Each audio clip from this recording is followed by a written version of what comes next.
Okay, Jen. So just like you said, you feel like you're going to be unable to support your daughter after you graduate. One of the things that mindfulness can really help you do is look for supporting evidence of that. And so what I mean by that is that you have said that the job market for your chosen field of social work, it's really saturated with jobs not only within the state of Michigan, but within your own geographical area. So that right there is supporting evidence that, kind of makes your anxiety unfounded. Does that make sense? Mm-hmm. Okay. So, we just talked about how your thoughts and your feelings and your behavior kind of help really or will really lead to that avoidance of coping mechanism. So, one of the worksheets I have for you today, or a couple of them, I've got quite a few of them. One of them, the first one is it's a worksheet of to identify what your anxiety is and what the triggers are for that anxiety. Okay. So, for an example, what it sounds like to me is, or what I'm hearing from you, is that you're feeling really, really anxious about graduating and not able to find, or feeling that you're going to be unable to get a job after graduation and not support your daughter. Which I totally can understand how that's a stressful, anxiety-provoking situation. So that in itself, compared to the past experience you had with when you graduated before, and there wasn't really much of a job market. Mm-hmm. So that can help you realize what kind of triggers there are for your anxiety, Okay. and then rather than the standard coping mechanism with anxiety, and which you've also identified being of avoidance, this will also help come up with help you identify some healthy coping mechanisms. So, I mean, this is stuff I'm going to give you, and you can just kind of work on it at home and try to identify some things that you have used in the past for other situations that have worked out Okay. for as a good coping mechanism. So, does that make sense? Yeah. Okay. Is there anything that you can identify right off the top of your head now that is a healthy coping mechanism that has helped you in the past?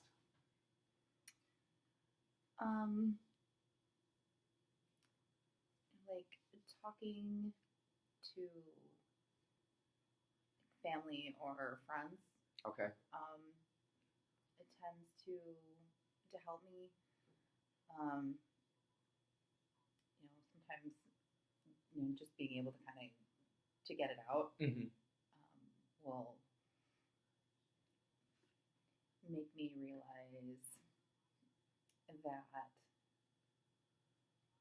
some of it is a little like my thoughts are a little like extreme Mm-hmm. with it. Like I also like to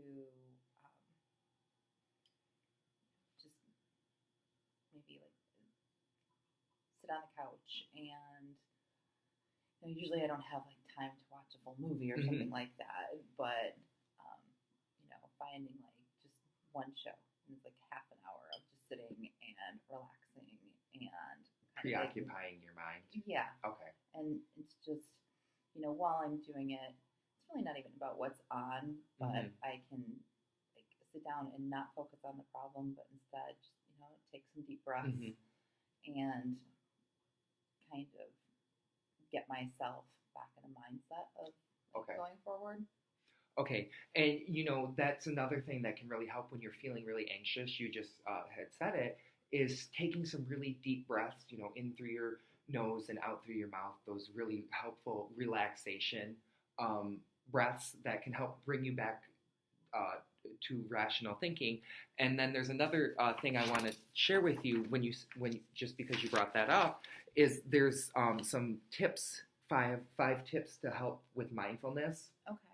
And what that is, so when you're feeling really anxious and you're having all these intrusive thoughts come in that are, just overwhelming, like I had said earlier in the session, is when you're feeling like that, taking that step back to really kind of assess what's causing your anxiety. But these can help.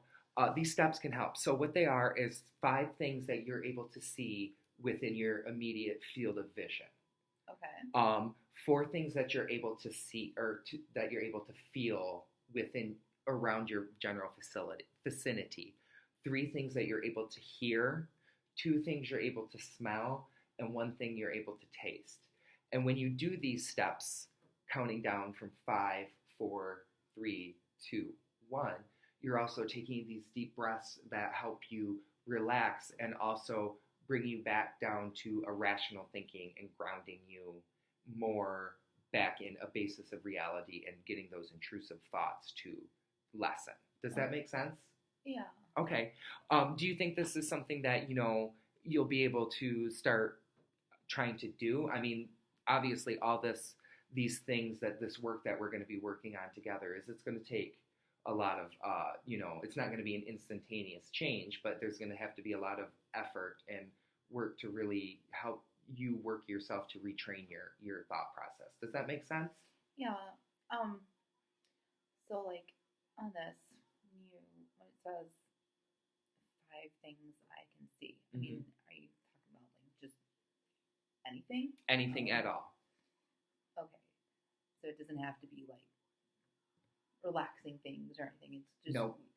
Okay. Whatever is. So, for an example, if you were to have a anxiety attack when we were together in the office, I would help you say, okay, Jennifer, what are 5 things within the office that you're able to identify?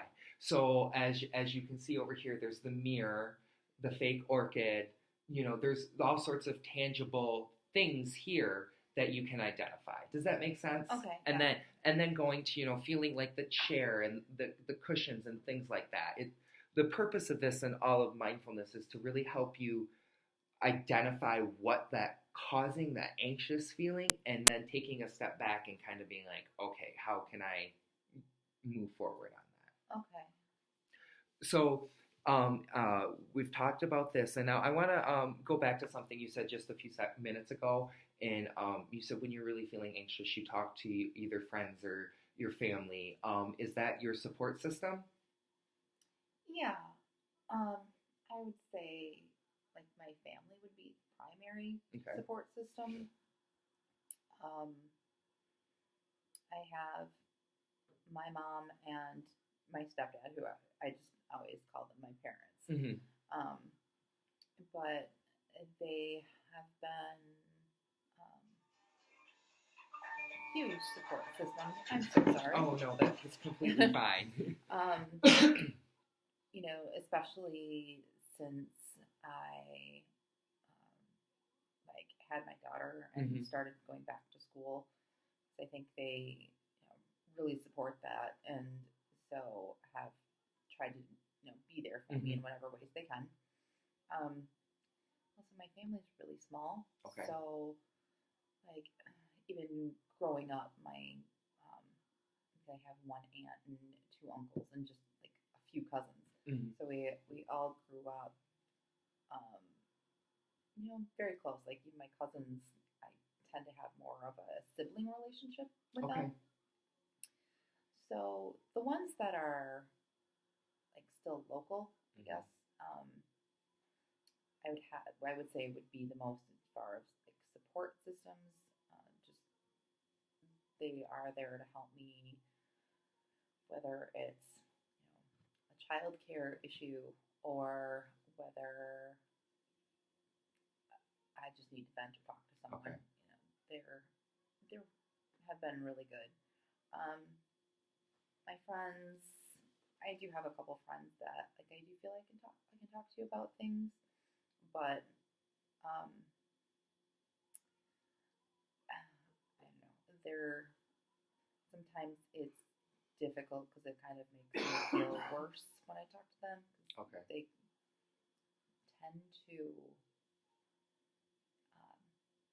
kind of turn the conversation around to like bring in their issues.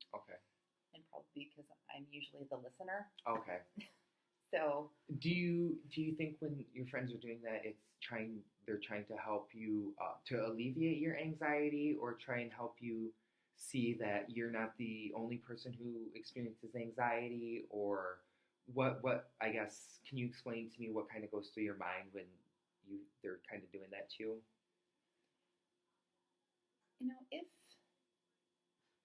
if they are kind of trying to show me, a little bit like, that I'm not the only one going through this. Mm-hmm.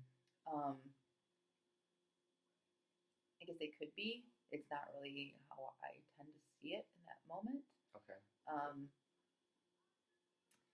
It kind of feels to me at the time that they're so used to me being the one that if they're having a problem or they're having a struggle, like I'm the one everybody goes to talk to because I listen. I don't like bring my own stuff into it. I just kind of let them be center stage for that moment. And that I don't try to give them advice or tell them how to handle it. Okay. Like I might, point out some suggestions or, like kind of do pros and cons of things that they say. But, I kind of get all social worky on them in a way. Right. And so that's usually why I prefer to go to like a family round. Okay. Even with my family, like, it's probably my parents more so than anybody.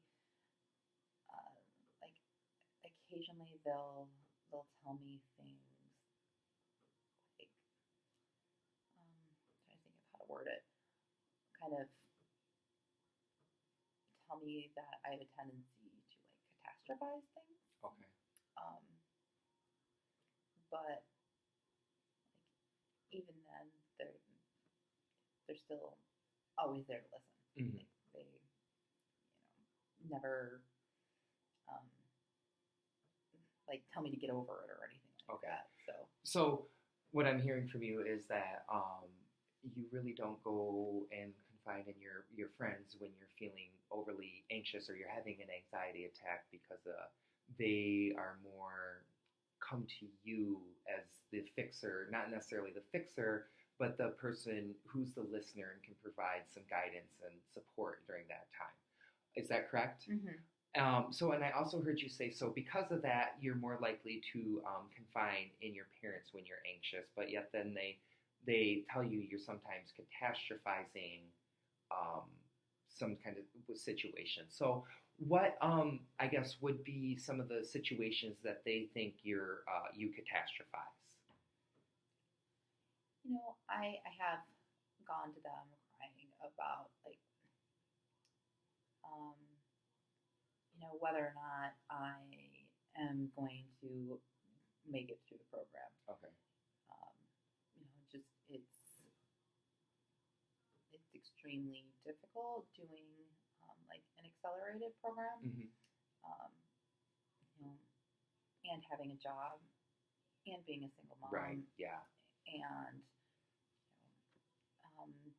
having a house that I have yard work to take care of, and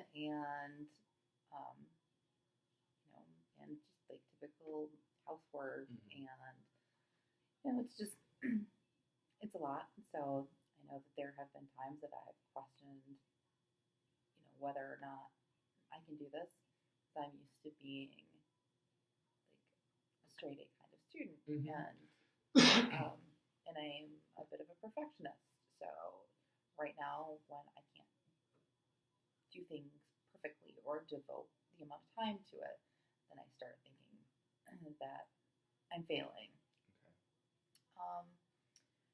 And they'll really mention it when I talk about like, not being a good enough parent.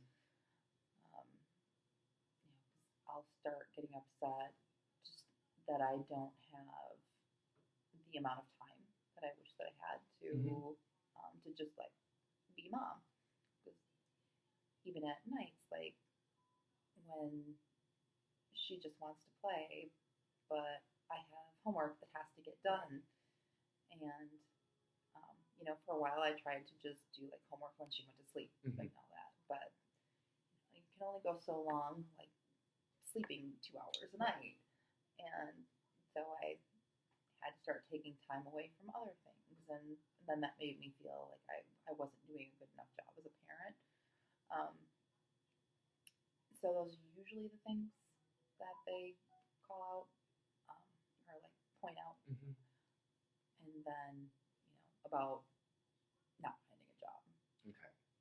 So if I hear you right, really what kind of one of your big stressors or triggers for anxiety is the past experience when you graduated before with a really small employment pool, and now you're almost feeling like it's going to be the same thing.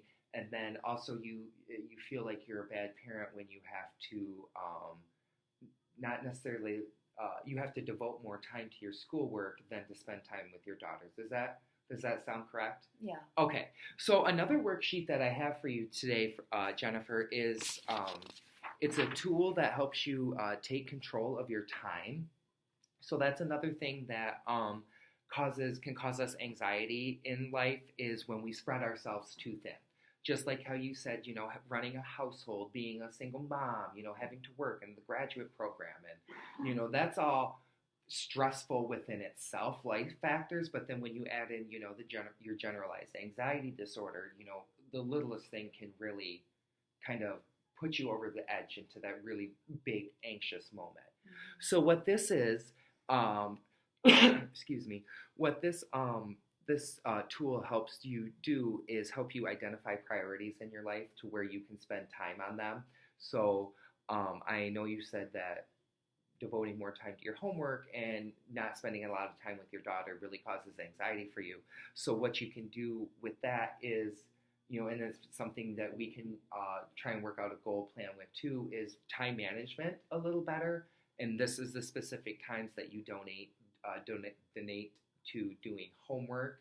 And then you have, let's say it's 7:30 at night is when you stop doing homework.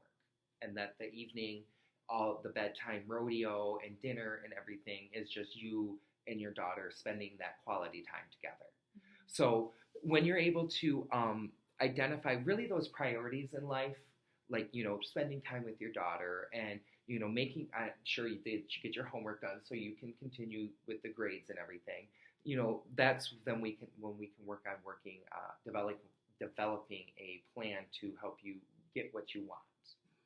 Does that sound good? Yeah. Okay.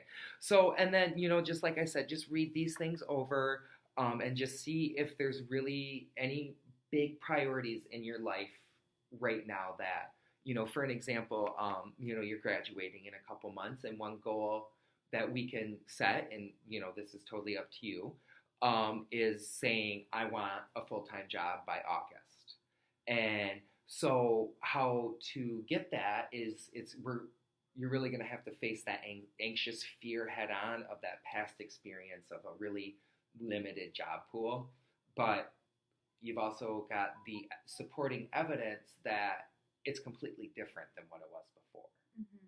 So and then how we work with that anxiety is, just applying to jobs and just accepting and acknowledging that you may not hear back from everyone who's applied or every position you've applied to. You may not get an interview with everyone, but it inevitably you're going to get the job, because, what I've heard you say is that the job market for social workers, master level social workers in the state of Michigan is very saturated, and even in your geographical area you live in. Yeah. I could do that. Okay. So, and then, like I said, this is just another one of these tools to help you kind of prioritize and really identify and help you get back to rational thinking. Because that's a lot of what anxiety is a lot of irrational thinking of unfounded situations. So, prioritizing your time. Now, I want to go back to your support system and your parents and confiding in them. Mm-hmm. Now, you said that they're a really big support to you, and that they sometimes say that you catastrophize things. How does that make you feel when they say that? Is it feel like, they're minimizing the stress and the anxious feelings that you're having, or I guess, can you explain to me what kind of goes through your head when they say things like that? Yeah. You know, initially when they started to do it, Mm-hmm. um, like minimize is the perfect word. Like I felt that, um, they just didn't see these things that were causing me so much anxiety. Like they didn't really see them as that big of a deal, Mm-hmm. um, or kind of making me feel like I was silly for getting like worked up over it. Um, and that really did nothing except make the anxiety worse, Right. because then I was questioning, myself about like what I was feeling, Mm-hmm. and kind of almost, um, you know, taking the stress, but then like adding to it like a feeling of, um, invalidation. But I said that to my mom Mm-hmm. once, um, and she kind of, I don't remember like her words, but kind of brought it back a little bit more to like that wasn't her intention. Mm-hmm. Um, but her intention was more to kind of make me see, like with school, um, yes, I might not be able to get straight A's like Mm-hmm. I did before, but when I was in school the first time, um, I lived at home. I was did not have a child, Mm-hmm. um, so Circumstances were different. yeah, like the employment that I Mm-hmm. had was a lot less in the kind of job where you know when you're not there, it's like out of sight, out of Mm-hmm. mind kind of thing. And so, like, trying to almost, or she was trying to make me feel like better about it by kind of looking at things Mm-hmm. from a different point of view, Okay. which once I realized that, it made me feel a lot better about talking to her.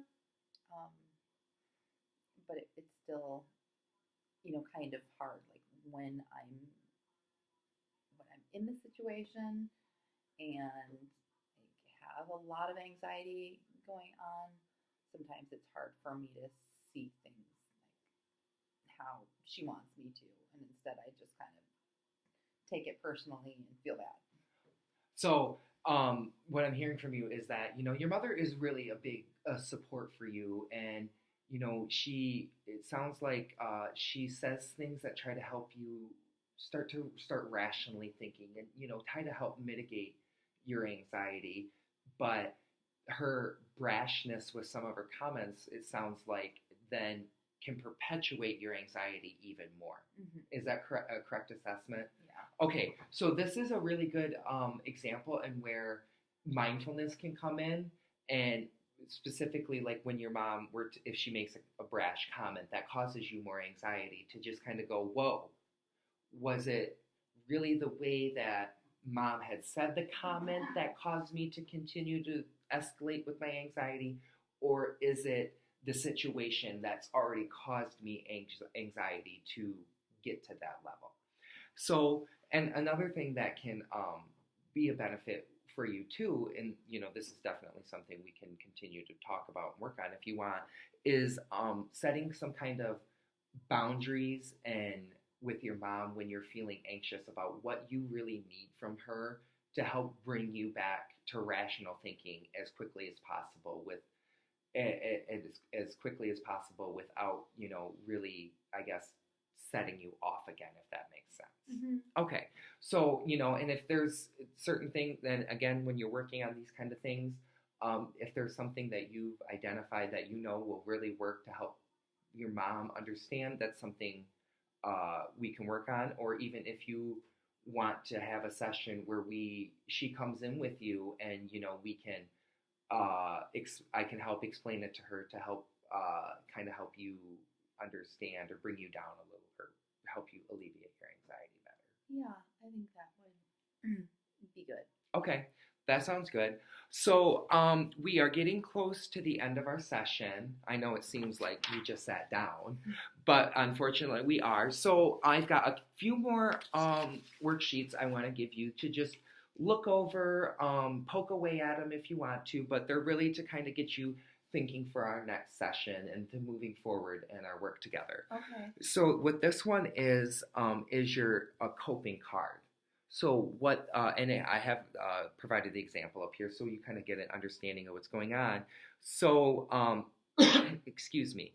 So what you could do is when you're feeling anxious about, let's say, not getting full-time employment after graduation, what are things that you know are supporting evidence to help contradict that anxiety? So for example, putting down here, knowing that the job market's saturated with jobs for master level social workers, you know, knowing that you could possibly, there's been talk that they may want to hire you on at your internship, you know, these things that are evidence that are supporting that, I guess, what I'm trying to say, that contradict the anxiety and the intrusive thoughts, and this evidence that says, no, this is really rational and based in reality.